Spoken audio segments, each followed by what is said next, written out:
বৈশাখে যখন বৈশাখী মেলা হয়, ডিজে পার্টি হয়, 31st নাইটে কান ফাটা শব্দে গান বাজে, তখন তাদের কলিজায় আগুন জ্বলে না। কোরআনের আয়াত শুনলে কলিজায় আগুন জ্বলে।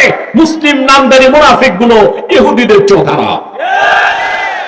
লাইভটা নিষেধ করি আমি বক্তব্যে এই জন্য, কেন সেটাও বলে দেই। কাফের মুশরিক বেঈমানরা কোন দিক দিয়া না পেরে আমাকে ব্ল্যাক ম্যাজিক করে,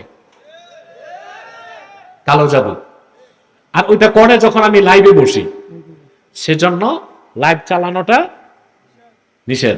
এরা বুদ্ধিজীবীর নামে জাতিকে প্রতারণা করছে। বুদ্ধিজীবীর কাজ হচ্ছে জাতিকে বুদ্ধিভিত্তিক নেতৃত্ব দেওয়া। আমার দেশের অধিকাংশ বুদ্ধিজীবী কেউ দিল্লির পয়সায় চলে, কেউ তেল আবিবের পয়সায় চলে, কেউ ওয়াশিংটনের পয়সায় চলে। বুদ্ধিজীবীর নামে বুদ্ধি প্রতিবন্ধী হয়ে তারা জাতির সাথে ধোঁকা দিচ্ছে, জাতিকে প্রতারণা করছে বাংলাদেশে। টক শো করে, কি করে? জীবনভর টক শো শুনলাম, মিষ্টি শো আর পাইলাম না। এত টক কি ভালো লাগে? কথা বলে না। টক শো, জাল শো, মিষ্টি শো, ন্যানো শো, তেতো শো হওয়া উচিত না? টক শোতে যায় যারা, আহারে বিদ্যাসাগর সব এমন মানুষ, এত জ্ঞান, অর্থনীতি, পররাষ্ট্রনীতি, বিজ্ঞান, প্রযুক্তি, জুলজি, বোটানি, কসমোলজি, থিওলজি, সবকিছুতে পাণ্ডিত্য ঝাড়তেছে। টোকা দিলে দেখবেন একটা সাবজেক্টে জ্ঞান নাই। এরা হচ্ছে বুদ্ধিজীবী না, টকারু। টকারু এরা কি? টকারু। এরা যেদিক থেকে মাল পানি আসে ওই দিকে ধাক্কায়। মানবতা নিয়ে কথা বলো। বাংলাদেশে হিন্দুরা সবচেয়ে নিরাপদে আছে, মুসলমানরা তাদেরকে শান্তিতে বসবাস করতে দেয়। কিন্তু ফরিদপুরে নিরীহ মুসলমানকে যারা হত্যা করলো, তাদের বিচারের দাবিতে টকশোতে বুদ্ধিজীবীরা একটা কথা বলো নাই কেন? কিরকম মানবতা তোমাদের? একটা মানববন্ধন করলা না কেন? কথা বলে না। একটা সংবাদ সম্মেলন করলা না কেন যে নিরীহ মুসলমান যাদেরকে উগ্রপন্থী হিন্দুরা পিটিয়ে মারছে সেই হিন্দুদের বিচার চাই? বলো নাই কেন? দাদারা পয়সা পাঠাবে না। দিল্লিতে বৃষ্টি হয়, বাংলাদেশে ছাতা খোলে। বাংলাদেশের মানুষ তোমাদেরকে চিনে ফেলেছে। মানবতার পক্ষে তোমাদের স্লোগান নয়, মানবাধিকার প্রতিষ্ঠা তোমাদের কাজ নয়, সাম্প্রদায়িকতার প্রতিষ্ঠা তোমাদের কাজ নয়, ইসলাম ও মুসলমানের বিরোধিতা করে তোমাদের কাজ হয়েছে বুদ্ধিজীবীরা। এদেশের মানুষের চোখ কান খুলে যাচ্ছে। ভণ্ডামি আর বেশি দিন চলবে না, চলবে না। সম্মানিত সুধী, টকশোতে বসে বিদ্যার কি বহর, সব বুঝে কথা বলেন। অথচ আমি কোন টকশো বা ডিবেট না, নর্মাল কোন বক্তব্য রাখতে গেলে প্রচুর পড়াশোনা করি, বুঝেন না? এ পর্যন্ত বহু নাস্তিক আমার সাথে বসছে ডিবেটে। নাস্তিক না, নাস্তিকদের দাদারা। আল্লাহর কি মেহেরবানি মুহাম্মদ সাল্লাল্লাহু আলাইহি ওয়াসাল্লামের এই গোলামের উপর, যেটা একবার বসে ওটার ভাত গেছে, পয়সা আসা বন্ধ, আর টকশোতে নাই, আর টিভিতে দেখা যায় না, কারণ মালপানি বন্ধ হয়ে যায়। এই জন্য এখন অফার করলো আর বসতে চায় না। আমার নাম বলে বলে ওর সাথে না, অন্য কাউকে দেখ। কথা বলেন। ইসলামকে আপনি অন্য কোন 10টা ধর্মের সাথে তুলনা করতে পারবেন না। ইসলাম আল্লাহ কর্তৃক প্রেরিত। মুহাম্মদ সাল্লাল্লাহু আলাইহি ওয়াসাল্লাম আল্লাহর কাছ থেকে এনেছেন। আল্লাহ এই ধর্মকে স্বীকৃতি দিয়েছেন, পরিপূর্ণতা দিয়েছেন। একমাত্র আল্লাহর কাছে নির্বাচিত দ্বীনের নাম দ্বীন ইসলাম। বলেন সুবহানাল্লাহ। उम्मी लक़ब हाशमिया मुत्तलबी है, वो मेरा नबी मेरा नबी है। أعوذ بالله من الشيطان الرجيم. بسم الله الرحمن الرحيم. اليوم أكملت لكم دينكم وأتممت عليكم نعمتي ورضيت لكم الإسلام دينا আল্লাহ তাআলা বলেন, আজকের এই পবিত্র দিনে আমি তোমাদের জন্য দিনকে পরিপূর্ণ করে দিলাম। ঘোষণা কার? ওয়া আতমামতু আলাইকুম নি'মাতি, তোমাদের উপর আমার নিয়ামতকে পরিসমাপ্ত করলাম। ওয়া রাদিতু লাকুমুল ইসলাম দীনা, আর একমাত্র আমি সন্তুষ্ট চিত্তে ইসলামকে দিন হিসেবে স্বীকৃতি দিলাম। সুবহানাল্লাহ। কথাগুলো বুঝে গেছেন? মোটেও না, এত সহজে বুঝে যাবেন না। এই যে আয়াতের তর্জমা শুনলেন, কয়েকটা শব্দ, কিন্তু আল্লাহর কথাটা, ঘোষণাটা কত বড় তা কিন্তু ওজন করতে পারেন নাই। কথা বুঝতে পারছেন? আমার দিকে তাকান, আমার দিকে অ্যাটেনশনটা আমার দিকে থাকবে। এই দিকে তাকান, এদিক সেদিক কি দেখেন? আল্লাহ ঘোষণা দিলেন, আজকের এই পবিত্র দিনে আমি দিনকে পরিপূর্ণ করে দিলাম, তোমাদের উপর আমার নিয়ামতকে পরিসমাপ্ত করলাম, আর শুধু আমার হাবিবের দিন ইসলামকে আমি স্বীকৃতি দিলাম। কথা বোঝা যায়? স্পষ্ট? জবাব দিতে হবে। আমরা তো মাহফিলে আছি, কবরস্থানে না মাহফিলে? ভাবসাব যেন সেই রকম থাকে। পারবেন না ইনশাল্লাহ? এই ঘোষণা কার? একটা আয়াতের একটা অংশে আল্লাহ তিনটা ঘোষণা দিলেন। আমি মুহাম্মদ সাল্লাল্লাহু আলাইহি ওয়াসাল্লামের দিন তোমাদের জন্য পরিপূর্ণ করলাম, তোমাদের উপর আমার নিয়ামতকে পরিসমাপ্ত করলাম, শুধুমাত্র মুহাম্মদ সাল্লাল্লাহু আলাইহি ওয়াসাল্লামের আনিত দ্বীন ইসলামকে স্বীকৃতি দিলাম। ঘোষণা কার? ওজন করতে পারছেন? জি না। আমি আপনাদেরকে একটা হাদিস শোনাচ্ছি, সুনান তিরমিজিতে এসেছে। আব্দুল্লাহ ইবনে আব্বাস রাদিয়াল্লাহু তাআলা আনহুমা, নাম শুনছেন না? জিটা ঠিক মতো বলেন, আরো জোরে, ভলিউম বাড়ান, আরো জোরে। তিনি ছিলেন রাসূলুল্লাহর আপন চাচাতো ভাই। নাবালেগ থাকতে আব্দুল্লাহ বিন আব্বাসকে আল্লাহ তাআলা রাইসুল মুফাসসিরিন বানাই দিয়েছেন, শুধু রাসূলুল্লাহর দোয়ায়। রাসূলুল্লাহর দোয়া। আপনারা একটু কথা বললেন না, স্টেজে একদম চুপচাপ থাকেন, আর ইউটিউবাররা নাড়াচাড়া করো না, তাহলে মনোযোগ নষ্ট হয়। আব্দুল্লাহ বিন আব্বাস রাসূলুল্লাহর আপন চাচাতো ভাই ছিলেন। আল্লাহর হাবিব যেদিন বিদায় হজ্জে আরাফার ময়দানে উপস্থিত হয়েছিলেন, সেই দিন আব্দুল্লাহ বিন আব্বাস ছিলেন নাবালেগ। বুখারী শরীফ কিতাবুল ইলমে এসেছে, তিনি বলেন, আমি মিনাতে নামাজে শরীক হলাম, আল্লাহ রাসূল নামাজ পড়াচ্ছিলেন। তিনি বলেন, আমার বয়স কত ছিল? তিনি বলছেন, কদ নাহাসতুল ইহতিলাম, আই কদ কারাবতুল ইহতিলাম, আমি বালেগ হই নাই, বালেগের কাছাকাছি পৌঁছেছি।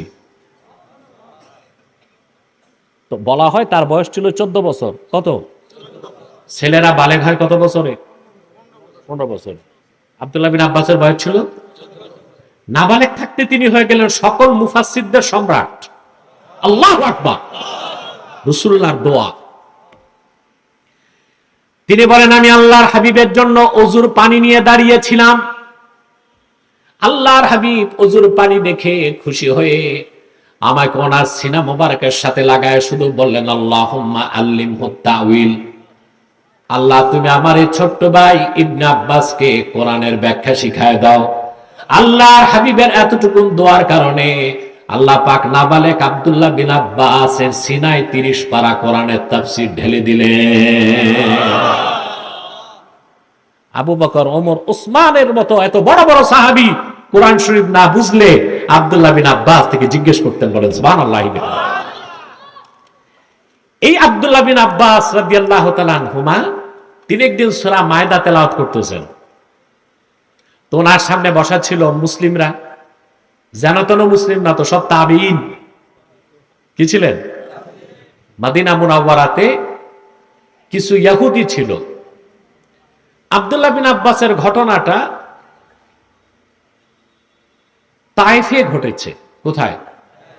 উনি শেষ জীবনটা তায়েফ কাটিয়েছেন। তো তখনও আরবে কিছু ইহুদি রয়ে গিয়েছিল, ওগুলো ছিল ইহুদিদের বড় বড় পণ্ডিত, স্কলার। তো মুসলমানদের সাথে ওনার কাছ থেকে তেলাওয়াত শুনতেছিল এক ইহুদি পণ্ডিত। আহমদ বিন হাম্বল তার মুসনাদে নাম উল্লেখ করছেন, তিরমিজিতে নামটা আসে নাই। ওই ইহুদি আলেমের নাম ছিল কাবুল আহবার। কি নাম? ১৫০০ বছর আগে সাহাবীদের যুগে তার চেয়ে বড় ইহুদিদের মধ্যে আর একজন আলেম ছিল না। সেও নিচে বসে কোরআন শরীফ শুনতেছে। আব্দুল্লাহ বিন আব্বাস রাদিয়াল্লাহু তাআলা আনহুমা তিনি যখন সূরা মায়দা তেলাওয়াত করে পড়তে লাগলেন, আল ইয়াউমা আকমালতু লাকুম দীনাকুম ওয়া আতমামতু আলাইকুম নি'মাতি ওয়া রাদিতু লাকুমুল ইসলাম দীনা, কোরআনের এই আয়াতটা শুনে ইহুদি আলেম কাবুল আহবার বসার থেকে দাঁড়ায় গেছে। সুবহানাল্লাহ।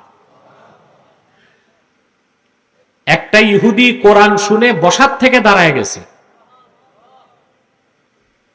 ফাঁকে দিয়ে একটা কথা বলতেই হয়, সাহাবীদের যুগে ইহুদিরাও কোরআন শুনতে পছন্দ করত, না মানলেও কোরআন শুনতে ওরা মজা পাইত। আর আমার দেশে কিছু মুসলিম নামদারি আছে, কোরআন মানতেও চায় না, শুনতেও চায় না, ওরা ইহুদিদের চেয়ে নিকৃষ্ট। আছে না? কোরআন শরীফের তাফসীর মাহফিল হলে ঢাকাতে, গ্রাম দেশে 17টা শর্ত আর ঢাকায় 34টা শর্ত। কতটা? মাইক দেওয়া যাবে না, সাউন্ড বক্স, মাইক দিলে 4টা, এই সেই। কেন? ওই যে মুনাফিকদের কানে কোরআনের আওয়াজ গেলে কলিজা জ্বলে, তো থানায় যে কমপ্লেইন করে। অবাক লাগে আমার, পহেলা বৈশাখে যখন বৈশাখী মেলা হয়, ডিজে পার্টি হয়, 31st নাইটে কান ফাটা শব্দে গান বাজে, তখন তাদের কলিজায় আগুন জ্বলে না। কোরআনের আয়াত শুনলে কলিজায় আগুন জ্বলে। মুসলিম নামদারি মুনাফিক গুলো ইহুদিদের চোখ খারাপ, ঠিক না? রাসূলুল্লাহর জামানায় কাফেররা কোরআন শরীফ মানে নাই, সবাই শুনতে পছন্দ করত, কোরআন শরীফ বুঝতেও ভালো। কাবুল আহবার বসার থেকে দাঁড়ায় গেছে। দাঁড়িয়ে সে তার অভিব্যক্তি কি প্রকাশ করলো বুঝলেন না? তার যে এক্সপ্রেশন অফ মাইন্ড, এই আয়াতটা শুনে সে কি বুঝলো তা তো শুনবেন, বলবো। ইহুদি পণ্ডিত কাবুল আহবার বলল, আব্দুল্লাহ বিন আব্বাস, এইরকম একটা আয়াত কোরআন কারীমে আছে, আমি জানতাম না। লাউ নাযালাত হাযিহিল আয়াতু আলাইনা লাত্তাখাযনা যালিকাল ইয়াওমা ঈদা, যদি এরকম একটা আয়াত আমাদের নবী মুসার উপর অবতীর্ণ তাওরাতে আল্লাহ নাজিল করতেন, খুশির চোটে আমরা ইহুদিরা আয়াত নাজিলের দিনটারে ঈদের দিন বানায় নিতাম। তো আমরা তেলাওয়াত শুনি, বুঝি না, ওরা তেলাওয়াত শুনতো, কথা বলে না। সে বলল, এইরকম একটা আয়াত যদি আমাদের নবী মুসার উপর আল্লাহ নাজিল করত, এই একটা আয়াতের সম্মানে আয়াত নাজিলের দিনকে আমরা ঈদের দিন বানাইতাম। এর থেকে কি এই আয়াতের ফজিলতটা বুঝতে পারতেছেন? কথা বলে না।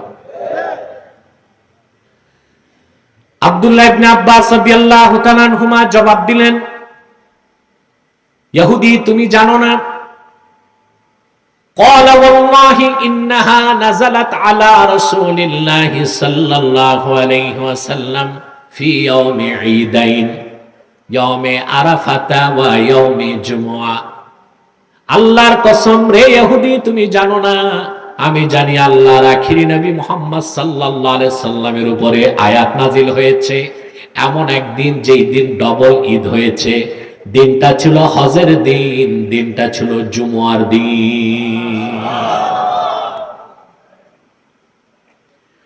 বিশ্ববরণ্য মুফাসসির ইমামে খাজেন তাফসীর খাজেন এই আয়াতের ব্যাখ্যা করতে যে ফজিলতে লেখেন, আল্লাহর আখিরি নবী, নবীগণের মাথার তাজ আমার নূর নবীজি মুহাম্মদ সাল্লাল্লাহু আলাইহি ওয়াসাল্লাম বিদায় হজ্জের দিন আরাফার ময়দানে উপস্থিত ছিলেন।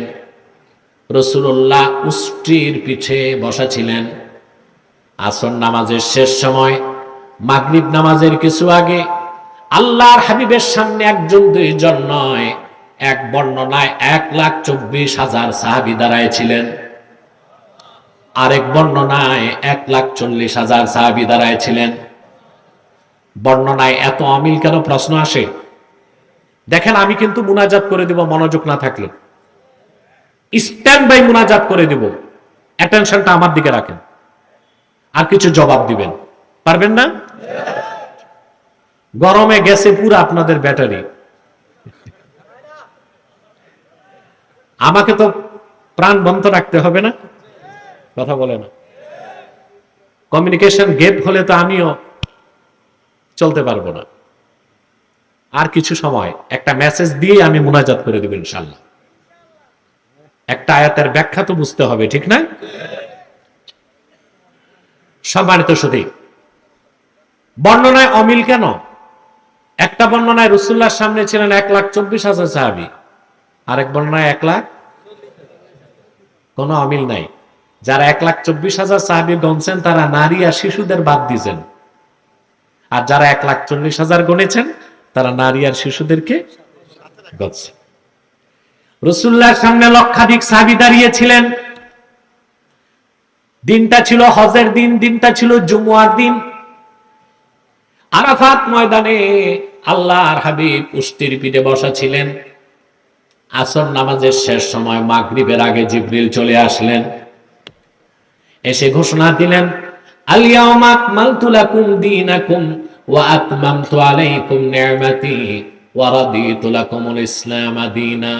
আজকের এই মহান দিনে আমি আল্লাহ তোমাদের জন্য দিনকে পরিপূর্ণ করে দিলাম, তোমাদের উপর আমার নিয়ামতকে পরিসমাপ্ত করলাম।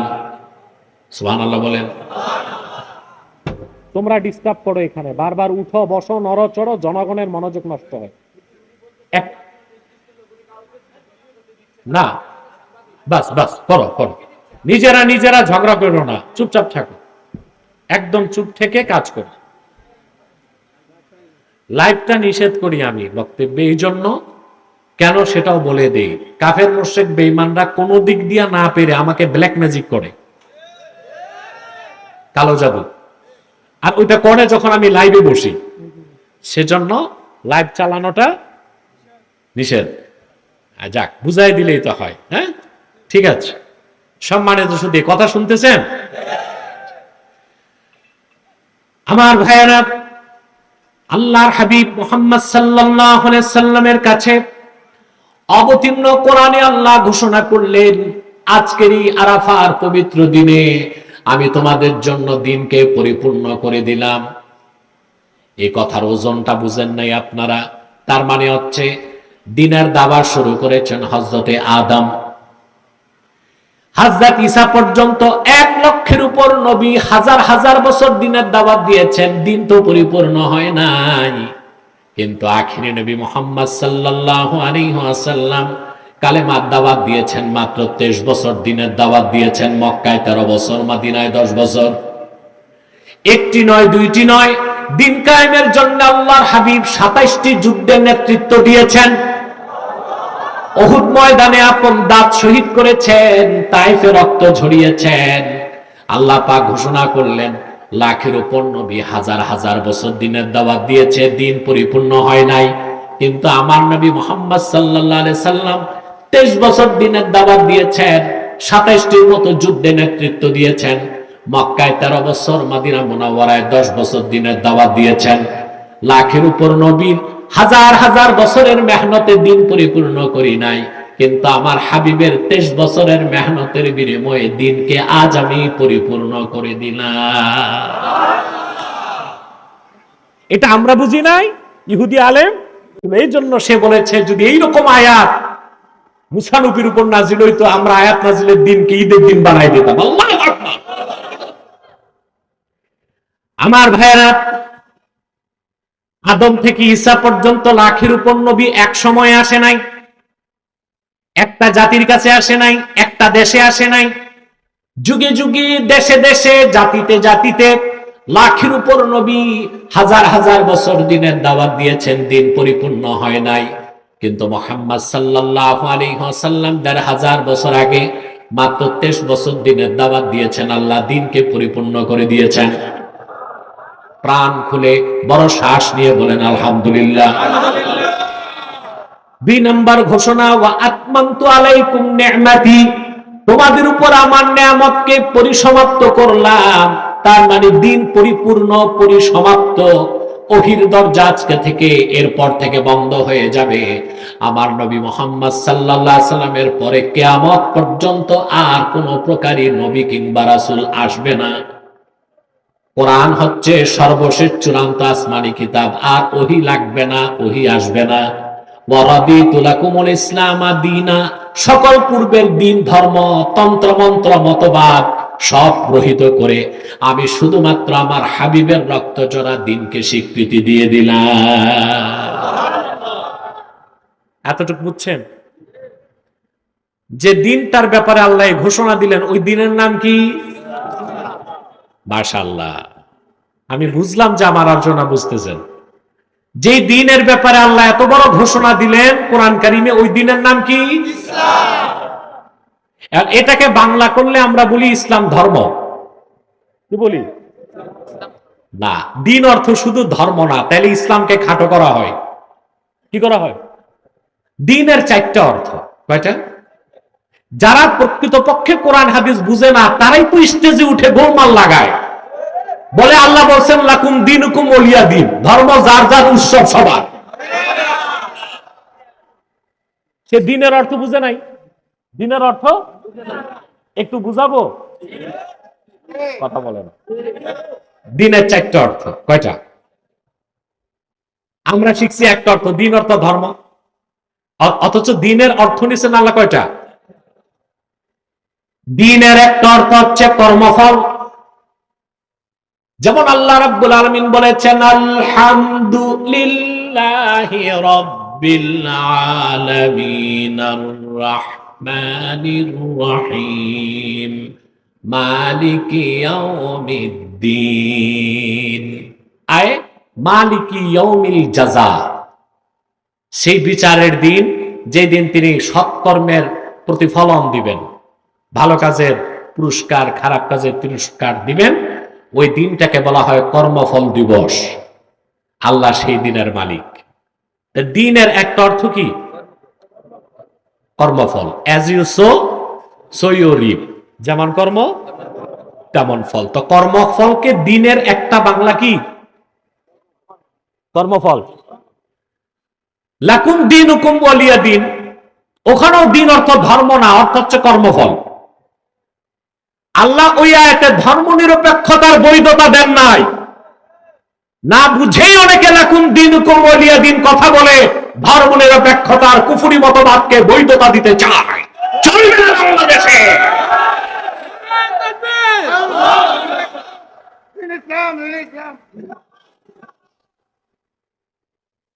ওখানেও দিন অর্থ কি? কর্মফল। লাকুম দীনুকুম ওয়ালিয়া দিন, আই লাকুম দীনুকুম লাকুম জাযাউকুম, ওয়ালিয়া দিন ওয়ালি জাযাই। মুহাম্মদ সাল্লাল্লাহু আলাইহি ওয়াসাল্লাম আপনি বলুন কাফেরদেরকে, তোমরা যেরকম কাজ করবে ওই রকম ফল তোমরা পাবা। আর আল্লাহর তাওহীদের পক্ষে আমি যে ঘোষণা দিচ্ছি এটা যারা মেনে নিবে তারা জান্নাত পাবে। ওখানে দিন অর্থ ধর্ম না কর্মফল? অর্থ না বুঝার কারণে আমরা গোলমাল লাগাই। শুধু গোলমাল লাগাই না, বড় ধরনের সমস্যা করি। বলে লাকুম দীনুকুম ওয়ালিয়া দিন, সহিহ আল বুখারী। আবার ইন্নামাল আমালু বিন্নিয়াত, আল কোরআন। কোনটা বুখারীতে কোনটা কোরআন শরীফে তাই তো জানি না, এত বড় ফতোয়া দেওয়ার দরকারটা কি আছে? দিনের একটা অর্থ হচ্ছে কর্মফল, দিনের আর একটা অর্থ হচ্ছে ইতাআত, আনুগত্য। যেমন আল্লাহ রাব্বুল আলামিন বলেন ওয়ামা উমিরু ইল্লা লিয়া'বুদুল্লাহা মুখলিসিনা লাহুদ্দীন। পূর্ববর্তীদেরকে এ কথারই আদেশ দেওয়া হয়েছিল, তারা একমাত্র আল্লাহর ইবাদত করবে আর দিনকে খালেস করবে আল্লাহর জন্য। তার মানে ইতাআত ইবাদত হবে আল্লাহর। দিনের একটা অর্থ কর্মফল, দিনের আরেকটা অর্থ হচ্ছে ইতাআত বা আনুগত্য। দিনের আরেকটা অর্থ হচ্ছে ঈমান। আরেকটা অর্থ কি?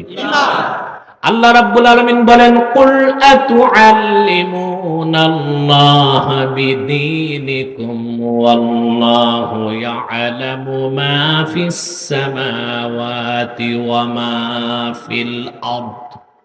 প্রিয় হাবিব মুহাম্মদ সাল্লাল্লাহু আলাইহি ওয়াসাল্লাম, আপনি বলুন বেদুইনদেরকে, যাদের অন্তরে ঈমান নাই, বাইরে ঈমান দেখায়, তাদেরকে বলুন, তোমরা কি তোমাদের অন্তরে দিন, তার মানে ঈমান আছে না নাই, তা কি আল্লাহরে শিখাতে চাও নাকি? আল্লাহ তো সবই জানেন। তো দিনের একটা অর্থ কর্মফল, দিনের একটা অর্থ আনুগত্য, দিনের একটা অর্থ ঈমান। যেমন আল্লাহ তাআলা আরেক জায়গায় বলেন, وَمَن يَبْتَغِي غَيْرَ الْإِسْلَامِ دِينًا فَلَن يُقْبَلَ مِنْهُ وَهُوَ فِي الْآخِرَةِ مِنَ الْخَاسِرِينَ। আর যে ব্যক্তি মুহাম্মদ সাল্লাল্লাহু আলাইহি সাল্লামের উপর ঈমান আনবে না, এখানে দিন মানে ঈমান, অর্থ কি? জোরে বলেন। মুহাম্মদ সাল্লাল্লাহু আলাইহি ওয়াসাল্লামের রিসালাতকে যে বিশ্বাস করবে না, ঈমান আনবে না, তার দাড়ি টুপি জুব্বা কুর্তা নামাজ রোজা কোরবানি 2 পয়সার মূল্য আল্লাহর কাছে নাই। কিয়ামতের দিন সে কাফেরদের কাতারে শামিল হয়ে যাবে। তো দিনের কতগুলো অর্থ পেলাম আমরা। দিনের চতুর্থ অর্থ হচ্ছে শরীয়ত, বিধিবিধান। সুবহানাল্লাহ বলেন। চতুর্থ অর্থ কি? বিধিবিধান, শরীয়ত। যেমন আল্লাহ তাআলা বলেন, আল-ইয়াওমা আকমালতু লাকুম দীনাকুম। এখানে দিন মানে হচ্ছে জীবন বিধান। সুবহানাল্লাহ। শরীয়ত, করণীয় বর্জনীয়। সুবহানাল্লাহ। আল্লাহ পাক এখানে দিনের অর্থ নিয়েছেন শরীয়তে মুহাম্মাদি, অর্থাৎ আজকে আমি মুহাম্মদ সাল্লাল্লাহু আলাইহি ওয়াসাল্লামের দ্বীনকে পরিপূর্ণ করে দিলাম, শরীয়তকে পরিপূর্ণ করে দিলাম। সমস্ত বিধান চলে এসেছে ইসলামে, আর কোন বিধান রহিত করা যাবে না, নতুন করে চালু করা যাবে না। দিনের কত অর্থ শিখলেন? দিনের একটা অর্থ কর্মফল, দিনের একটা অর্থ আনুগত্য, দিনের একটা অর্থ ঈমান, দিনের একটা অর্থ শরীয়ত। বলেন সুবহানাল্লাহ। তো ইসলাম কি শুধু ধর্ম বলার সুযোগ আছে? কথা বলে না। ইসলাম নিছক ধর্ম নয়, এটা আল্লাহ কর্তৃক মনোনীত, প্রেরিত, স্বীকৃত জীবন বিধান। এর নাম দিন ইসলাম। সুবহানাল্লাহ। মানব রচিত যত ধর্ম আছে, বিকৃত এবং মিথ্যাশ্রিত ধর্মের সাথে ইসলামের সবচেয়ে বড় পার্থক্যটা দেখেন। যতগুলো ধর্ম দুনিয়ায় আছে, জাতির নামে ধর্মের নাম ইহুদি ধর্ম। বোঝা যায় ধর্মটা ইহুদির জন্য। কথা বলেন। খ্রিস্টান ধর্ম,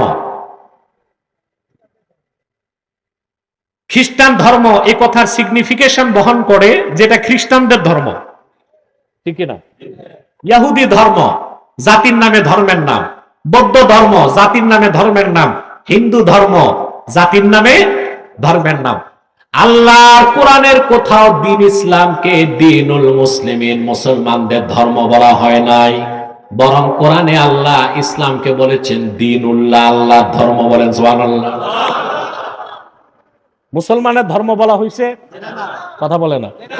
কোরআন শরীফের কোথাও ইসলামকে দ্বীনুল মুসলিমিন, মুসলমানদের ধর্ম বলা হয় না, বলা হয়েছে দ্বীনুল্লাহ। এটা কার দ্বীন?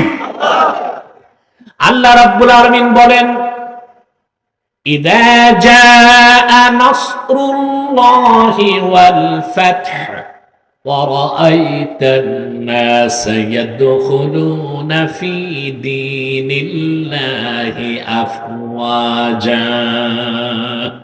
ইসলামকে আল্লাহ বলেছেন দ্বীনুল্লাহ, আল্লাহর দ্বীন। ইসলামকে শুধু আল্লাহ নিজের দ্বীন বলেন না, ইসলামকে আল্লাহ বলেছেন নূর। কি বলছেন? শুধু নূর বলেন না, আল্লাহ নূরুল্লাহ বলছেন, আল্লাহ নূর। বলেন সুবহানাল্লাহ। বলেন নাই? আল্লাহ রাব্বুল আলামিন বলেন, ইউরিদুনা লিইউতফিউ নূরাল্লাহি বিআফওয়াহিহিম ওয়াল্লাহু মুতিম্মু নূরিহি ওয়ালাউ কারিহাল কাফিরুন। কাফের মুশরিকরা চায় তাদের মুখের ফু দিয়ে আল্লাহর নূরকে নিভাই দিবেন। এটা নিবানো সম্ভব না, অবশ্যই আল্লাহ তার নূরকে পরিপূর্ণতা দান করবেন। ১,৫০০ বছর আগে আরাফার ময়দানে সেই ঘোষণাই আল্লাহ দিয়েছেন, দিন পরিপূর্ণ হয়ে গেছে। তার মানে আল্লাহর নূর দিন ইসলাম, যেটা চেরাগে মুহাম্মাদি, এটা পরিপূর্ণ হয়ে গেছে।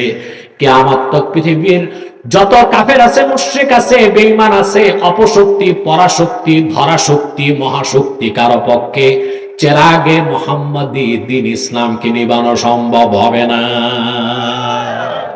এটা কার দিন? কার দিন? অতএব যারা রাজনীতির নামে কিংবা ধর্মনিরপেক্ষতার নামে আরো 10টা ধর্মের সাথে ইসলামকে কম্পারিজন, তুলনা করতে চায়, তারা বোকা স্বর্গে বসবাস করছে। ইসলাম সম্পর্কে তাদের কোনো নলেজ নাই, তাদের কোনো জ্ঞান নাই। একজন মানুষকে ইসলাম নিয়ে কথা বলতে সবচেয়ে বেশি জ্ঞান থাকা দরকার। যার মেডিকেল সায়েন্সে জ্ঞান নাই, সে যদি ডাক্তারি করে, রোগী বাঁচবে না মরবে? কথা বলেন। মনে করেন একজন লোক 10টা পিএইচডি ডিগ্রি আছে, ডক্টর না, ফাদার অফ ডক্টরস, ডক্টরদের বাপ, কিন্তু মেডিকেল সায়েন্স পড়ে নাই। সে যদি ট্রিটমেন্ট শুরু করে, তো কয়টা রোগী বাঁচবে, কয়টা মরবে? সবই তো মরবে, ঠিক কিনা? মেডিকেল সায়েন্স পড়াশোনা না করে যদি ডাক্তারি পড়া না যায়, সায়েন্স নিয়ে পড়াশোনা না করে যদি বিজ্ঞানী হওয়া না যায়, ওকালতি না করে যদি অ্যাডভোকেট হওয়া না যায়, আমি দেখি বাংলাদেশের টক শোর নামে বুদ্ধিজীবীরা যখন তখন ইসলাম নিয়ে মন্তব্য করে, অথচ কায়দা বগদাদির জ্ঞানটুকুনো নাই, নুরানি কায়দাও জানে না ভালো করে, ঠিক কিনা? এটা কি অধিকার না অনধিকার? চিল্লায় বলেন, অধিকার না অনধিকার? এক একজনের বুদ্ধির কি বাহার! বুদ্ধি দেখেন না, গজ গজ করে, মাথার চুল থাকে না। বুদ্ধিজীবীদের গেট আপ দেখেন না, মাথায় চুল আছে। সিটি স্ক্যান করলে দেখবেন মাথার বাইরেও কিছু নেই, ভিতরেও কিছু নেই। সরকারকে বহুবার বলছি এগুলোরে কাজে লাগান। কি করবেন? বুদ্ধিজীবীদের মাথা অন্তত ঘাস চাষ করুন, গবাদি পশুগুলো খেয়া বাঁচবে। আমি জানি না গবাদি পশুগুলো এদের মাথায় উৎপন্ন ঘাস খাবে কিনা, কারণ এরা বুদ্ধিজীবীর নামে জাতিকে প্রতারণা করছে। বুদ্ধিজীবীর কাজ হচ্ছে জাতিকে বুদ্ধিভিত্তিক নেতৃত্ব দেওয়া। আমার দেশের অধিকাংশ বুদ্ধিজীবী কেউ দিল্লির পয়সায় চলে, কেউ তেল আবিবের পয়সায় চলে, কেউ ওয়াশিংটনের পয়সায় চলে। বুদ্ধিজীবীর নামে বুদ্ধি প্রতিবন্ধী হয়ে তারা জাতির সাথে ধোঁকা দিচ্ছে, জাতিকে প্রতারণা করছে বাংলাদেশে।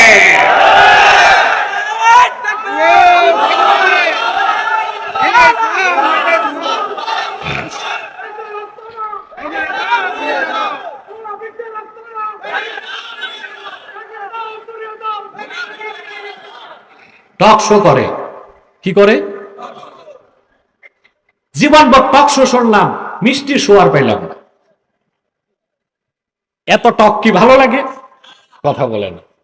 টক শো, ঝাল শো, মিষ্টি শো, ন্যানো শো, তেতো শো হওয়া উচিত না? টক শোতে যায় যারা, আহারে বিদ্যাসাগর সব এমন মানুষ, এত জ্ঞান, অর্থনীতি, পররাষ্ট্রনীতি, বিজ্ঞান, প্রযুক্তি, জুলজি, বোটানি, কসমোলজি, থিওলজি, সবকিছুতে পাণ্ডিত্য ঝাড়তেছে। টোকা দিলে দেখবেন একটা সাবজেক্টে জ্ঞান নাই। এরা হচ্ছে বুদ্ধিজীবী না, টকারু। টকারু এরা কি? টকারু। এরা যেদিক থেকে মাল পানি আসে ওই দিকে ধাক্কায়। মানবতা নিয়ে কথা বলো। বাংলাদেশে হিন্দুরা সবচেয়ে নিরাপদে আছে, মুসলমানরা তাদেরকে শান্তিতে বসবাস করতে দেয়। কিন্তু ফরিদপুরে নিরীহ মুসলমানকে যারা হত্যা করলো, তাদের বিচারের দাবিতে টকশোতে বুদ্ধিজীবীরা একটা কথা বলো নাই কেন? কিরকম মানবতা তোমাদের? একটা মানববন্ধন করলা না কেন? কথা বলে না। একটা সংবাদ সম্মেলন করলা না কেন যে নিরীহ মুসলমান যাদেরকে উগ্রপন্থী হিন্দুরা পিটিয়ে মারছে সেই হিন্দুদের বিচার চাই? বলো নাই কেন? দাদারা পয়সা পাঠাবে না।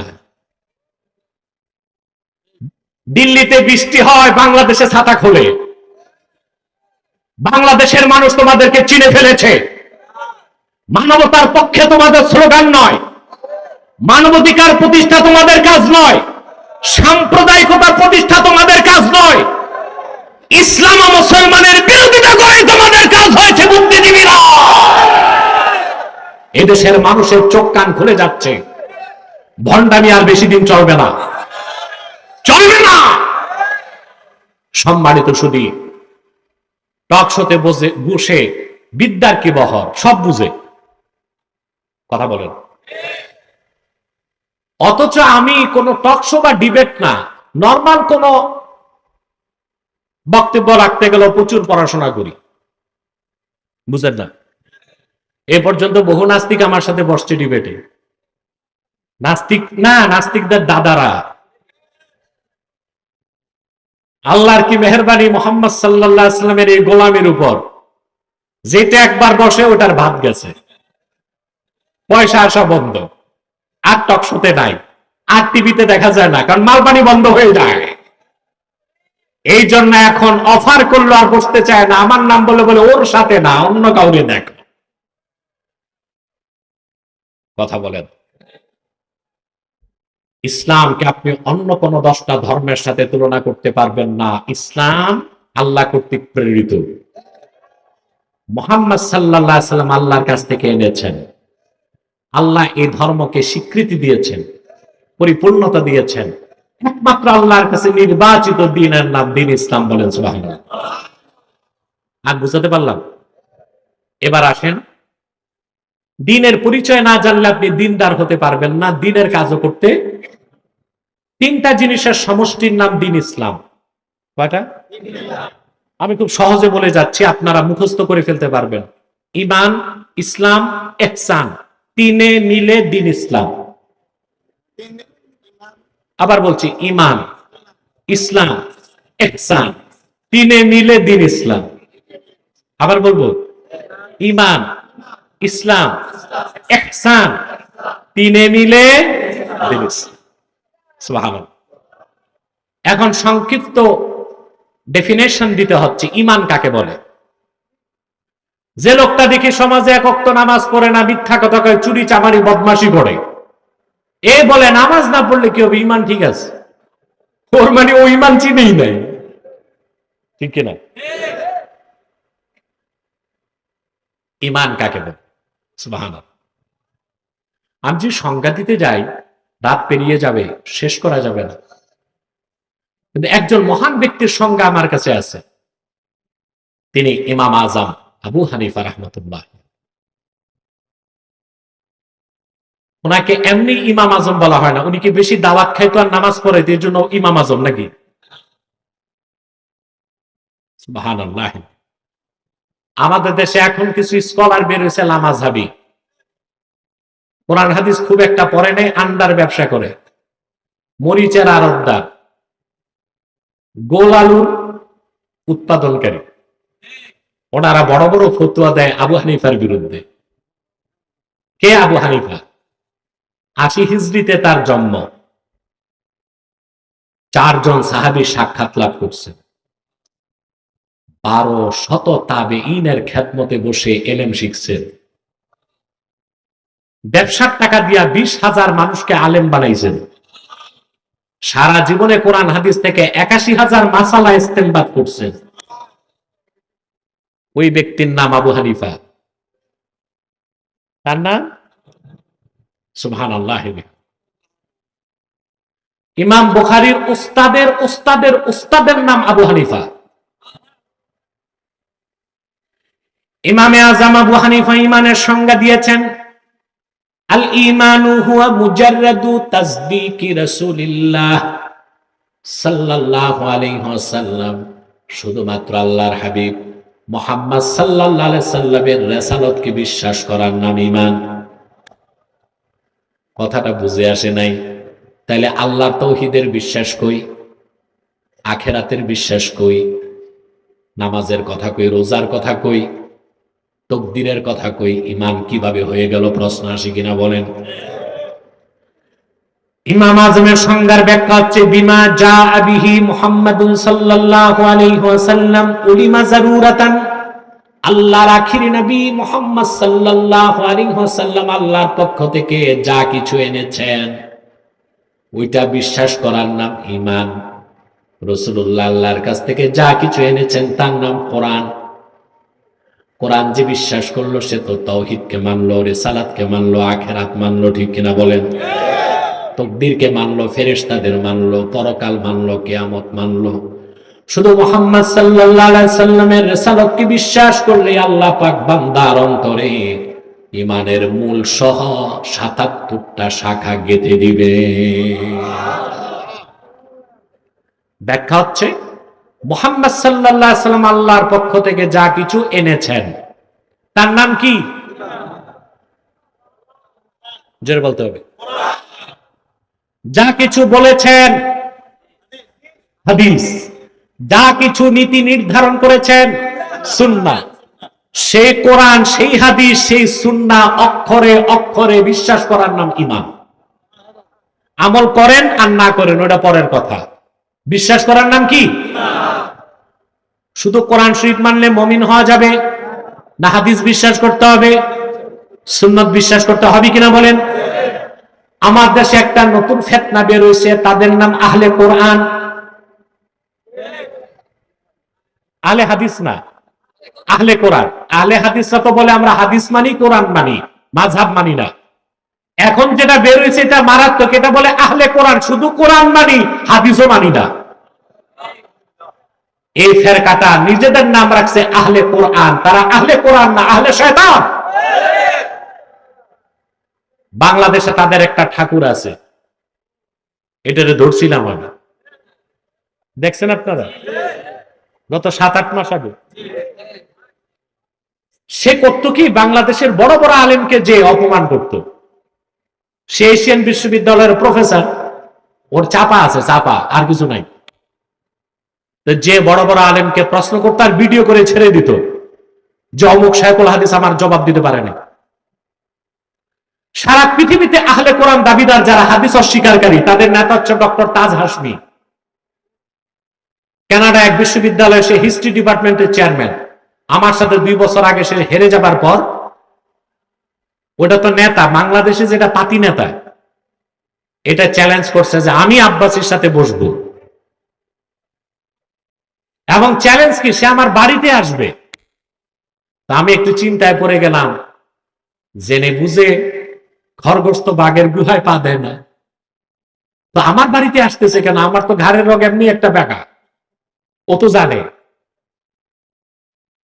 পরে টের পেলাম যে ঘটনা কি, সে আমার এখানে আসার আগে ক্যান্টনমেন্টে যে একজন কর্নেলকে দিয়ে নারায়ণগঞ্জের পুলিশ সুপারকে ফোন করছে, ফোর্স চাইছে। পুলিশ সুপার তাকে 12 জন ফোর্স দিয়েছে। 10টায় আমার মঞ্জিলে আসবে, 9টায় গেছে ডিসি সাহেবের বাংলায়, ডিসি সাহেবকে ম্যানেজ করে ক্যান্টনমেন্ট, এসপি অফিস, ডিসির বাংলা সব রেডি করে সে আমার কাছে আসছে। ভিডিওটা দেখছেন? মাত্র 22 মিনিটের মাথায় নাকে খত দিয়া তওবা করে বের হয়ে গেছে। যারা বলে হাদিস মানি না, শুধু কোরআন মানি, আল্লাহর কসম তারা কাফের, মুসলমান হইতে পারে না। হাদিস অস্বীকার করলে তো ইসলাম থাকে না? থাকে। আমি একটা উদাহরণ দিচ্ছি 10 সেকেন্ড করে। কয় সেকেন্ড? 1 মিনিট লাগবে না। ঈমানের পর ইসলামের মূল অস্তিত্ব প্রকাশ পায় নামাজে। নামাজ কয় ওয়াক্ত পড়েন? 5 ওয়াক্ত না? কিন্তু ফজর 2 রাকাত, যোহর 4 রাকাত, আসর 4 রাকাত, মাগরিব 3, এশা 4 কোরআনের কোথায় আছে? হাদিসে আছে। যদি কেউ বলে আমি কোরআন মানি, হাদিস মানি না, তাহলে তো নামাজ শেষ। নামাজের পর হচ্ছে যাকাত। নামাজের পর কি? উটের কয়টা যাকাত দিবেন? গরুর কয়টা দিবেন? স্বর্ণের কতটুক দিবেন? লাখে 2,500 টাকা যাকাত, এগুলো পাইলেন কই? হাদিসও লাগে, ফেকাও লাগে। তা হাদিস বাদ দিলে নামাজও যায়, যাকাতও যায়। এরপরে কি? হজ। কথা বলে না। হজের ফরজ কয়টা? তিনটা। হাজি আছেন তো, হাজিরা তো বলেন না কেন? এহরাম বাঁধা, তাওয়াফে জিয়ারত, উকুফে আরাফা, কয়টা? এর একটাও বাদ গেলে হজ আর হবে না, পরের বছর আবার হজ করতে হবে, ঠিক না? কোরআন শরীফে আল্লাহ তাআলা বলেছেন, ওয়ালিল্লাহি আলান নাসি হিজ্জুল বাইতি মান ইসতাতা ইলাইহি সাবিলা। মানুষের উপর ফরজ করা হয়েছে তাদের মধ্যে যারা কাবায় পৌঁছার সক্ষমতা রাখে তারা যেন বাইতুল্লাহর হজ করে। বাইতুল্লাহর হজ, কাবার হজ। হজের তিনটা ফরজের একটা হচ্ছে কাবার তাওয়াফ, আরেকটা উকুফে আরাফা, আরেকটা ইহরাম বাঁধা। কিন্তু আপনাদের কাছে প্রশ্ন, হজের দিন জিলহজের 9 তারিখ একটা হাজিও তো কাবায় থাকে না, সব থাকে আরাফার ময়দানে, কেন? কারণ হাদিসে এসেছে, আল্লাহর হাবিব বলেছেন, আল হাজ্জু আরাফা, হজের সবচেয়ে বড় কাজ আরাফায় থাকা। তাহলে হাদিস বাদ দিলে নামাজ, রোজা, হজ একটাও খুঁজে পাওয়া যাবে না। 5 নাম্বার কি? সম। 5 নাম্বার কি? রোজা। 5 নাম্বার কি? সমের আল্লাহ দুইটা অর্থ নিছেন কোরআন শরীফে, কয়টা? কুতিবা আলাইকুমুস সিয়াম। বিরক্ত হচ্ছেন? এগুলো দরকারি কথা না? শুধু জরুরি না, অতীব জরুরি। আমি সবসময় এই জাতিকে ঈমান আকীদার কথা বেশি বলি, পর্দার কথা, কবর আযাবের কথা, এগুলো তো বক্তারা বলতেই আছে, ঠিক কিনা? কোথায় সওমের অর্থ পানাহার না করা, কোথায় সওমের অর্থ কথা না বলা, নির্ধারণ করে দিয়েছে আল্লাহর হাবিবের হাদিস। এখন যদি কেউ বলে হাদিস মানি না, শুধু কোরআন মানি, তাইলে তো আমরা সুবিধা পেয়ে যাব, সকাল থেকে সন্ধ্যা যা মন চায় তা খাবো, রোস্ট ব্রোস্ট, কোফতা কাবাব, শুধু চুপ থাকবো, কথা বলবো না, রোজা হয়ে যাবে, কারণ চুপ থাকাও তো রোজা। তাহলে আর রোজার অস্তিত্ব থাকবে না। কোথায় সমর্থ চুপ থাকা, কোথায় সমর্থ না খাওয়া, নির্ধারণ করতে হয় কি দিয়ে? হাদিস দিয়ে। তাহলে যদি কেউ বলে আমি শুধু কোরআন মানি, হাদিস মানি না, নিঃসন্দেহে সে কাফের। চিল্লায় বলেন সে কি? তাহলে ঈমান বুঝতেছেন? শুধু কোরআন বিশ্বাস না, এক কথায় আল্লাহর আখিরি নবী, নবীগণের মাথার তাজ, আমার নূর নবীজি মুহাম্মদ সাল্লাল্লাহু আলাইহি ওয়াসাল্লাম ১৫০০ বছর আগে আল্লাহর পক্ষ থেকে যা কিছু এনেছেন, যা কিছু বলেছেন, যা কিছু নীতি নির্ধারণ করেছেন, তার সবটুকু মানতে পারুন আর না পারুন, বিনা প্রশ্নে বিশ্বাস করার নাম হলো ঈমান। তারপরে ইসলাম, তারপরে ইহসান, তিনে মিলে কথা বলে না। এখন ইসলামের সংজ্ঞা কি ঈমানের সংজ্ঞা পাইছেন? সময় কত দেখেন তো? ইয়া আল্লাহ, প্রায় তো 1 ঘন্টা হয়ে গেছে, আর 20টা মিনিট আমারে টাইম দিবেন। কে কে হাত তুলে দেখান?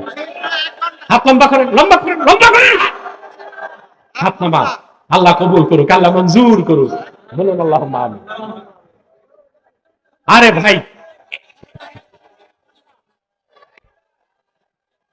রাখো রাখো। আরে বাবা, আমি যদি আনলিমিট কথা বলি তখন আর ওয়াজ থাকবে না, আওয়াজ হবে। আমাদের দরকার কি ওয়াজ না আওয়াজ? ওয়াজ। এখন ওয়াজ চলতেছে, এটার একটা লিমিট থাকবে, এটা আনলিমিট হবে না। আনলিমিট হলে আর ওয়াজ থাকে না, ওটা কি হয়? আওয়াজ। আওয়াজ দিয়ে তো লাভ নাই। সম্মানিত শুধু মনোযোগ দেন। তাহলে দিন, যে দিনকে আল্লাহ পরিপূর্ণ করে দিয়েছেন তার নাম কি? ইসলাম। সে দিনের পরিচয় পাচ্ছি। দিনের কয়টা বিষয়?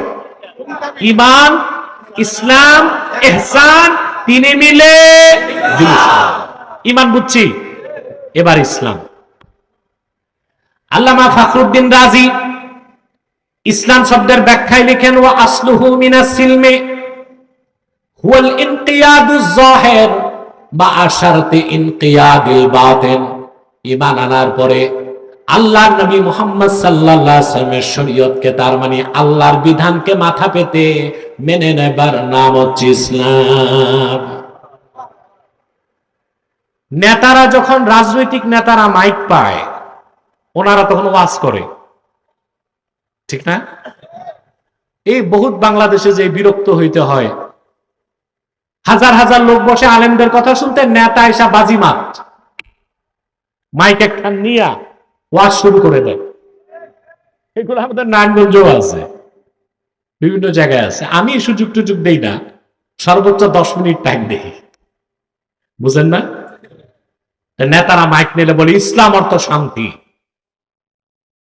খোঁজলে দেখবেন সমাজে যত চুরি চামারি বদমাশি দুর্নীতি লুটপাট করতেছে সেই নেতা নামের অসভ্য অশান্তির সৃষ্টি করতেছে, আর বলে ইসলাম অর্থ। তার মানে তার মুখে অন্তরে আরে, সে ইসলাম বুঝে নাই। আবার আমি ইসলামের সংজ্ঞা দিচ্ছি। ঈমান আনার পরে আল্লাহর আখিরি নবী মুহাম্মদ সাল্লাল্লাহু আলাইহি সাল্লাম আল্লাহর কাছ থেকে যে শরীয়ত এনেছেন, দ্বীন ইসলাম, জীবন বিধান, সেটাকে মস্তক পেতে মেনে নিতে হবে, আল্লাহর হুকুম মনে করে, তার নাম ইসলাম। আগে ঈমান, তারপরে ইসলাম। ঈমান না এনে আপনি নামাজ রোজা হজ যাকাত সব করলেন, আপনি মুসলমান হতে পারবেন না। শর্তই হচ্ছে আল্লাহর আনুগত্য মানতে হবে কালেমা বিশ্বাস করে। তাহলে বুঝা যায়, কালেমা বিশ্বাস না করে যতই আপনি নামাজ রোজা হজ যাকাত জিকির ফিকির হাল ফাল বড় কোরবানি, ওটা মুসলমান হতে। দেখবেন আমাদেরকে মাঝে মধ্যে আলেমদেরকে নসিহত খয়রাত করে নেতা এবং নেত্রীরা, বলে কারা মুসলিম কারা অমুসলিম ওইটা বলার আপনারা কে? বিচার তো হাসুরি হবে। তো থানাগুলো বন্ধ করে দেন, চোরের বিচার তো হাসুরি হবে, সুদ ধরার দরকার কি? আদালত বন্ধ করে দেন, সব বিচার তো হাসুরি হবে। ট্রাইব্যুনাল বন্ধ করে দেন, কে রাষ্ট্রদ্রোহী আর কে দেশপ্রেমিক, বিচার তো হাসুরি হবে। সব বিচার করবেন, শুধু কারা কাফের কারা অমুসলিম তা আমাদের বলতে দিবেন না। এটা তো জিএমটিটি, জাতে মাতাল তালে ঠিক, এইটা মানা যাবে না। কেউ চুরি করলে যদি তাকে চোর বলা যায়, কেউ ডাকাতি করলে তাকে যদি ডাকাত বলা যায়, কেউ যদি দেশদ্রোহিতা করে রাষ্ট্রদ্রোহী হতে পারে, কেউ যদি কুফর করে আমার সেই মুসলমান তাকে কাফের মনে করে, ঠিক কিনা? এই ক্ষেত্রে কে নসিহত করলো তা দেখার দরকার আমাদের। ইসলাম বুঝতেছেন? কালেমা বিশ্বাস করে আল্লাহর আনুগত্য মানার নাম, জোরে বলতে হবে, আগে কালেমা বিশ্বাস, ওইটা ঈমান, তারপরে আনুগত্যকে মানার নাম সিলমুন থেকে ইসলাম। সুবহানাল্লাহ বলে। আমি একটা সূক্ষ্ম বার্তা দিচ্ছি কোরআন শরীফ থেকে, মনোযোগ দিলে বুঝবেন। আল্লাহর কোরআনের কোথাও আল্লাহ কাফের মুশরিকদেরকে মুসলিম হতে বলেন নাই। কাফের মুশরিকদেরকে আল্লাহ বলেছেন মুমিন হও, মুমিনদেরকে বলেছেন মুসলিম হও। তাহলে বোঝা যাচ্ছে ঈমান না এনে ইসলাম মানার সুযোগ, আর মুমিন না হয়ে মুসলমান হওয়া যাবে যাবে। দেখেন আল্লাহ তাআলা বলেছেন, ইয়া আইয়ুহাল্লাযীনা আমানু দুখুলু ফিস সিলমি কাফা ওয়া লা তাত্তাবিউ খুতুওয়াতিশ শাইতান। হে ইমানদারগণ, তোমরা ইসলামে প্রবেশ করো পরিপূর্ণভাবে। আরেক জায়গায় বলেছেন, ইয়া আইয়ুহাল্লাযীনা আমানু তাকুল্লাহা হাক্কা তুকাতিহি ওয়া লা তামুতুন্না ইল্লা ওয়া আনতুম মুসলিমুন। ইমানদারগণ, তোমরা যথাযথ আল্লাহকে ভয় করো, তোমরা যথাযথভাবে আল্লাহকে ভয় করো, আর পরিপূর্ণ মুসলিম না হয়ে মৃত্যুর স্বাদ গ্রহণ। আগে মুমিন তারপরে মুসলিম, কথা বুঝে না? আগে মুমিন তারপরে মুসলিম। ঈমান না এনে মুসলমান হবার কোনো সুযোগ নাই। আরে রাত বেশি হওয়াতে শিকি আদলি পাশিকা বাটকারা সব চলে যাচ্ছে। ছোট বাচ্চা এগুলো ঘুমাবে আর কি, বুঝতে পারছি আমি, মাদ্রাসার বাচ্চা। আরে সব বাটকারার মতো ছোট ছোট ছোট ছোট, টাইম হয়েছে না, ঘুমের টাইম। এত রাত যে বসছে তাই কি কম? সুবহানাল্লাহ। সবগুলোর বয়স 7 বছর 10 বছর। আমরা তাদের ছেড়ে দিই, যাই ঘুমাক একটু, ঠিক না? ঈমান বুঝছেন, ইসলাম বুঝছেন? 3 নাম্বার হচ্ছে ইহসান, অর্থাৎ ঈমান এনে আল্লাহর আনুগত্য মানলেন, তার নাম ইসলাম। আর আনুগত্যটা হবে আল্লাহর জন্য। নামাজ হবে কার জন্য? রোজা, হজ, যাকাত, জিহাদ, রাজনীতি, লেনদেন, বিচার আচার, কোরবানি, এটার নাম ইখলাস, এর আরেক নাম ইহসান। এই ঈমান, ইসলাম, ইহসান তিনে মিলে দিন ইসলাম। সেই দিনকে আল্লাহ পরিপূর্ণ করে দিয়েছেন, আল ইয়াউমা আকমালতু লাকুম দীনাকুম। সুবহানাল্লাহ। এবার গুরুত্বপূর্ণ দুইটা পয়েন্টে কথা বলে আমি বিষয়টাকে সমাপ্তি করে দেব ইনশাআল্লাহ। দ্বিতীয় বিষয় হচ্ছে যে ইসলাম, দিন ইসলামকে চিনলেন, ঠিক না? দিন ইসলামকে মানার পরে, গ্রহণ করার পর দিনের বাইরে অন্য কিছু ভালো গ্রহণ করা যাবে? কথা বলেন, আমরা কি গ্রহণ করি? জি। এই যে আপনারা পহেলা বৈশাখে মঙ্গল শোভাযাত্রা বের করছেন, সংস্কৃতির নামে হিন্দুয়ানি তরিকা গ্রহণ করছেন। বিভিন্ন দিবসে আপনারা প্রতীকে মালা চড়ান, সৌদের সামনে যে মস্তক নত করে নীরবতা পালন করেন, ভাষা দিবসে নগ্ন পায়ে ফুল নিয়া প্রস্তর মূর্তির সামনে চুপচাপ থাকেন। রাজনীতির নামে সেরেক করতেছেন, সংস্কৃতির নামে সেরেক করতেছেন। রাজনীতি গ্রহণ করেছেন আপনারা ডেমোক্রেসি বা গণতন্ত্র, কেউ জাতীয়তাবাদ। অর্থনীতি হচ্ছে মেলথাসের অর্থনীতি, সংস্কৃতি হিন্দুদের সংস্কৃতি, শিক্ষানীতি নিছেন পশ্চিমাদের। সবটাই তো শরীয়ত বিরোধী। আপনি কিভাবে মুসলমান হয়ে আল্লাহ সাহায্য চাইতে পারেন? পারেন? ইসলামের বাইরে ভালো কিছু নেওয়া, ইসলামের বাইরে ভালো কিছু নাই। থাকলেও খোঁজা, খুঁজলেও নেওয়া। আপনি বলতে পারেন হুজুর এটা গায়ের জোরের কথা। ইসলাম পুরা মানলাম, অন্য ধর্মে ভালো কিছু থাকলে নিতে সমস্যা কি? কথা বলেন। পশ্চিমাদের দৃষ্টিতে তিনটা ধর্ম সেমেটিক রিলিজিয়ান। কয়টা? তিনটা। সেমেটিক হচ্ছে সামা থেকে, আসমানকে আরবিতে বলে সামা। এ সামা থেকে সেমেটিক, অর্থাৎ যেই ধর্মগুলো এসেছে আকাশ থেকে, আল্লাহর কাছ থেকে, ওগুলোকে পশ্চিমারা কি বলে? সেমেটিক। বাকি হিন্দু ও বৌদ্ধ ধর্মকে তারা সেমেটিক বলে না, বলে এগুলো হচ্ছে সংস্কৃতি। এগুলো কি? আর বলে যে তিনটা ধর্ম হচ্ছে সেমেটিক, আসমান থেকে আসছে। ইসলাম, এর আগে খ্রিস্টান, এর আগে ইহুদি। এখন কেউ বলতে পারে ইসলাম পরিপূর্ণ, ইসলাম ইজ দ্য বেস্ট, ইসলাম সর্বশ্রেষ্ঠ, ইসলাম সর্বশেষ, ইসলাম চূড়ান্ত। কিন্তু তারপরে যদি মুসানবীর ধর্মের, ঈসানবীর ধর্মের ভালো কিছু মানি তো সমস্যা কি? প্রশ্ন আসে না? আসে। এক কথা আমি জবাব দিচ্ছি, ওষুধ যত দামি হোক, মেয়াদ উত্তীর্ণ ওষুধ খেলে রোগী বাঁচে না মরে। মুসা নবীর শরীয়ত মেয়াদ উত্তীর্ণ হয়ে গেছে, ঈসা নবীর শরীয়তের মেয়াদ উত্তীর্ণ হয়ে গেছে। এখন শুধু ইসলাম, কেবল ইসলাম, একমাত্র ইসলাম।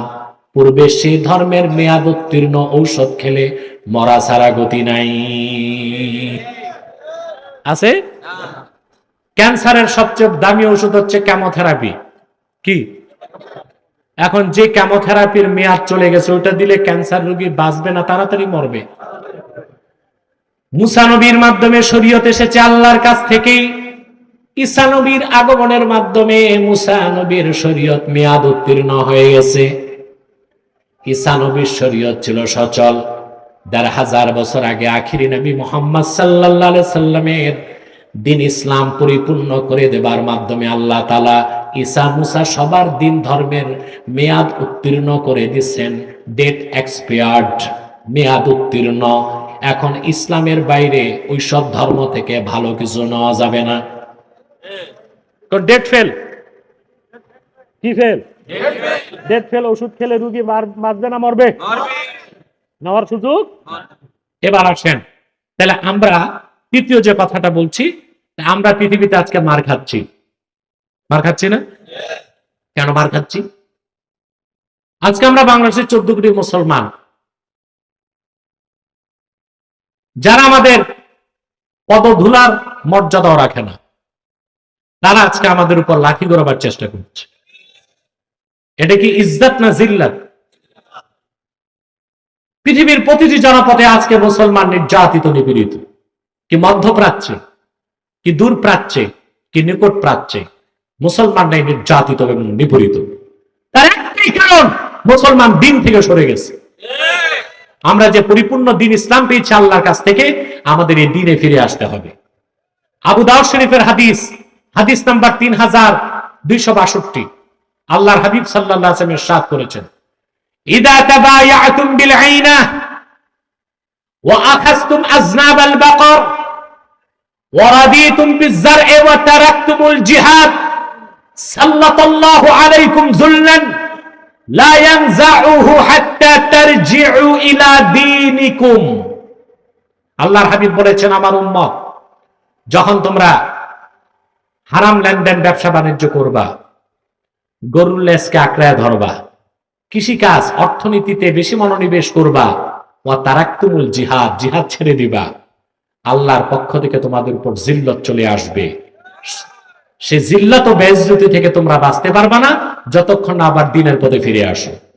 তাহলে আজ কি ফিলিস্তিনে, কি চেচনিয়ায়, কি কাশ্মীরে, কি আসামে, কি বাংলাদেশে নির্যাতন, নিপীড়ন আর কাফেরের প্রতারণা থেকে বাঁচতে হলে আমাদেরকে ঐক্যবদ্ধ হতে হবে, দ্বীন ইসলামের দিকে ফিরে আসতে হবে। গণতন্ত্র আপনাকে মুক্তি দিতে পারবে না, জিহাদি একমাত্র আপনাকে মুক্তি দিতে পারবে, দ্বীন ইসলামই আপনাকে মুক্তি দিতে পারবে। তার প্রমাণ দেখেন আফগানিস্তানে, যাদেরকে বলেন আপনারা মোল্লা, এই মোল্লারা 34 বছর জিহাদ করছে। কত বছর? 19 বছর রাশিয়ার বিরুদ্ধে, 14 বছর রাশিয়ার বিরুদ্ধে, 19 বছর আমেরিকার বিরুদ্ধে।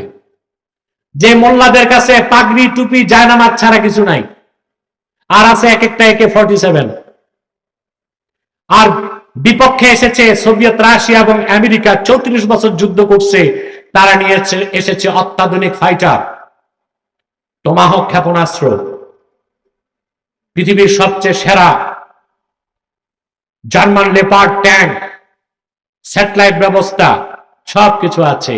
কিন্তু মোল্লাদের কাছে শোচনীয় পরাজিত হয়ে যুক্তরাষ্ট্র নির্ধারিত তারিখের আগে আটলান্টিক পাড়ি দিয়ে পালাইছে। আর আমাদের বাংলাদেশের দিকে তাকান, আমাদের দেশে কে ক্ষমতায় বসবে আর কে নামবে সিদ্ধান্ত হয় আটলান্টিকের ওপার থেকে। যুক্তরাষ্ট্রের স্টেট ডিপার্টমেন্ট সিদ্ধান্ত নেয় বাংলাদেশে কারা ক্ষমতায় বসবে আর কারা নামবে।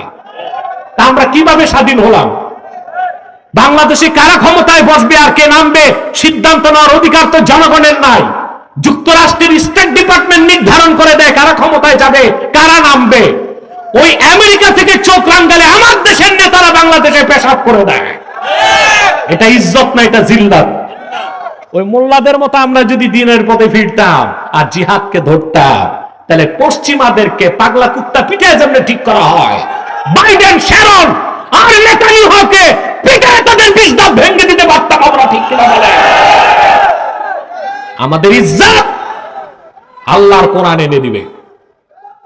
দিনের পথেই ফিরতে হবে। জাতিসংঘ মুসলমানদের ভাগ্যের পরিবর্তন করবে না, কারণ চোরে চোরে মাসতুতো ভাই।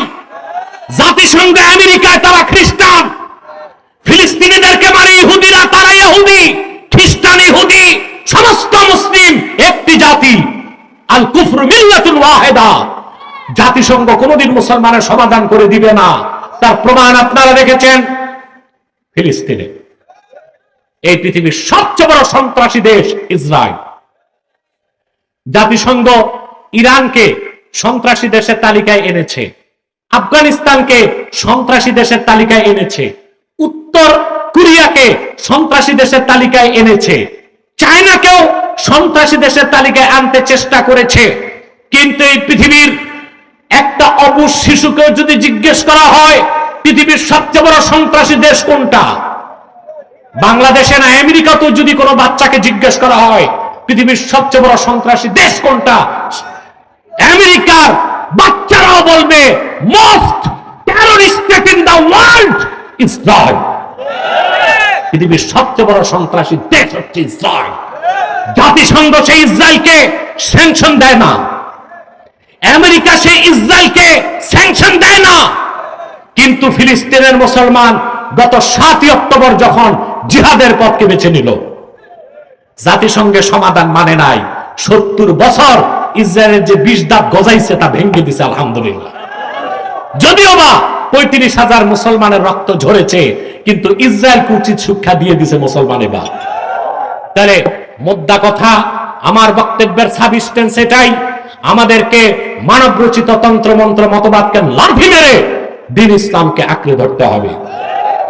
পশ্চিমা খ্রিস্টানদের কাছে সমাধান খুঁজলে হবে না। জিহাদের ময়দানে ইনসাফের তরবারি দিয়াই আমরা আমাদের ভাগ্যের পরিবর্তন মুসলমান যেদিন করতে শিখব, সারা দুনিয়ার পরাশক্তি আমাদের কাছে পরাজিত হয়ে যাবে ইনশাআল্লাহ।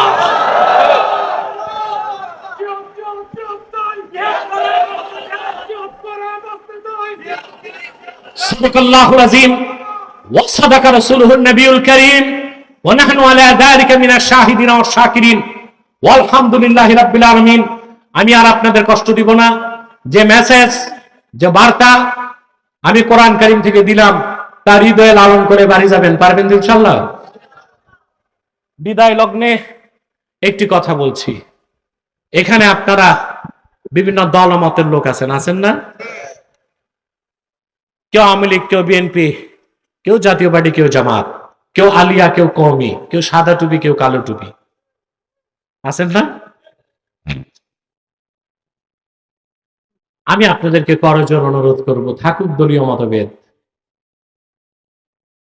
কে আওয়ামী লীগ, কে বিএনপি, কে জাতীয় পার্টি, কেউ জামাত, কে কওমি, কে আলিয়া, এটা তাদের নিজ নিজ অঙ্গনে থাক, কিন্তু ইসলামের সমহান স্বার্থ রক্ষায় সকল দল ও মতের মুসলমান আমরা ঐক্যবদ্ধ হয়ে যাব।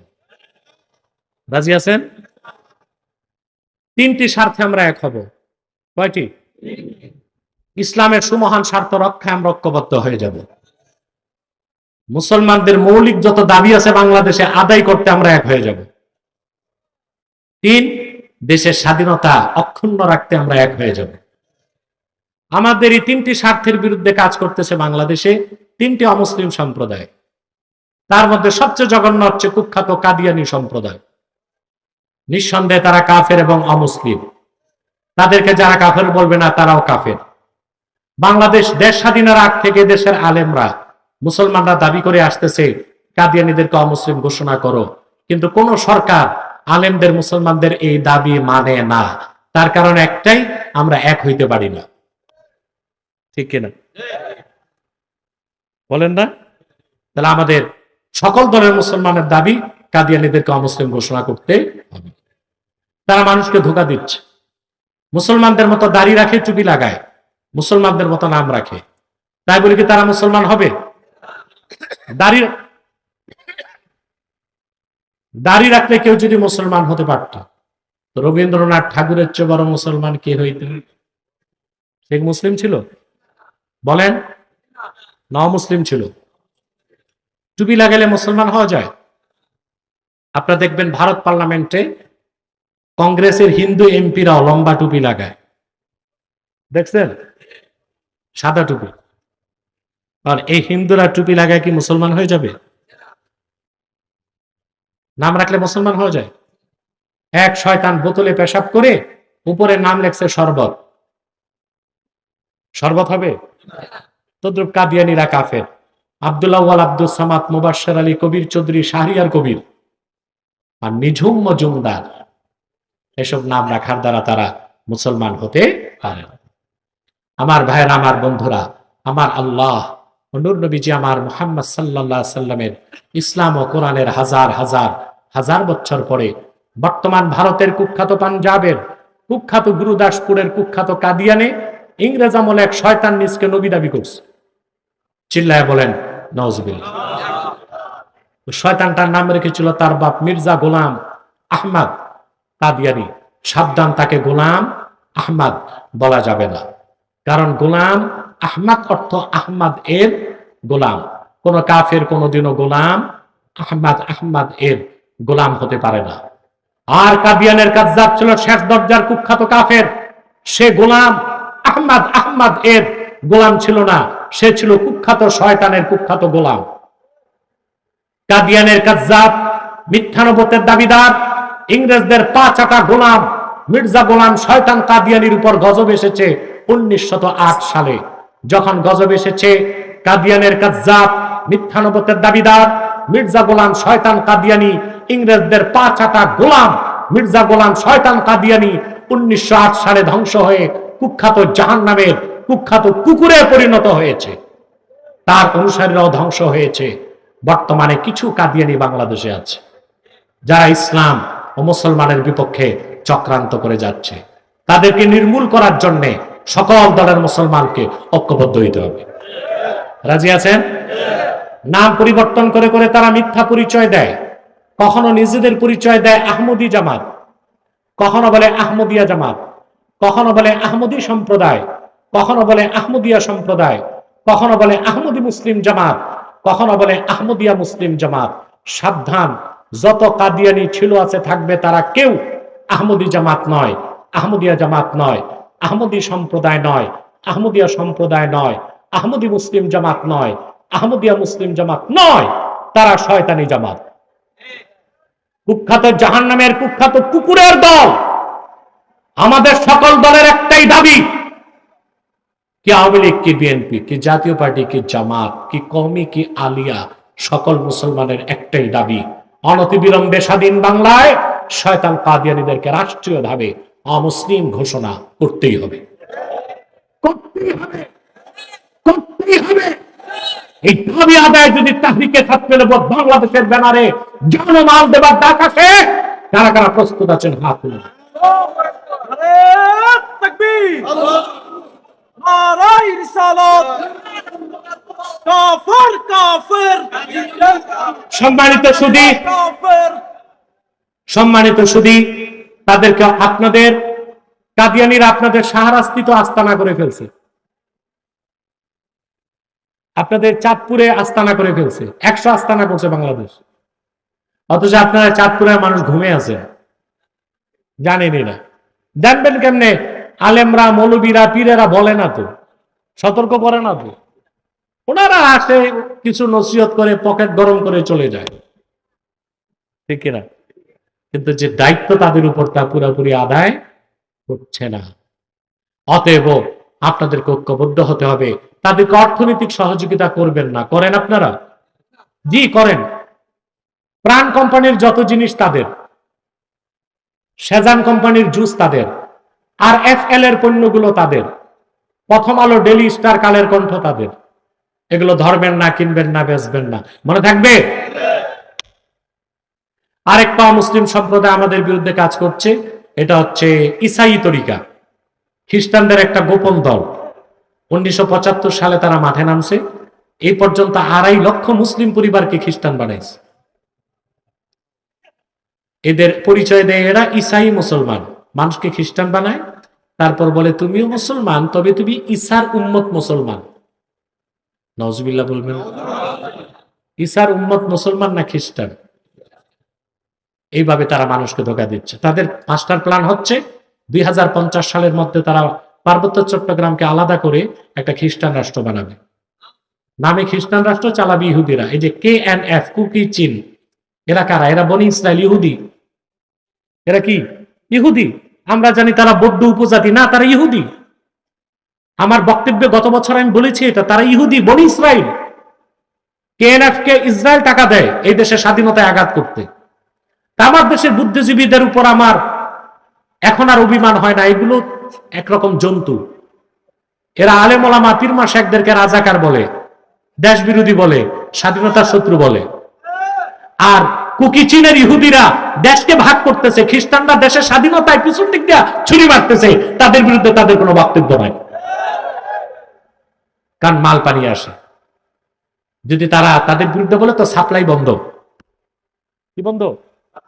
সাপ্লাই বন্ধ হয়ে যাবে। আমরা বলে যাব, আলেমরাই এদেশের প্রকৃত দেশপ্রেমিক। সব রাজনৈতিক দল মাথা বিক্রি করতে পারে, ইসলামপন্থীরা মাথা বিক্রি করতে পারে না, মাথা দিতে জানে।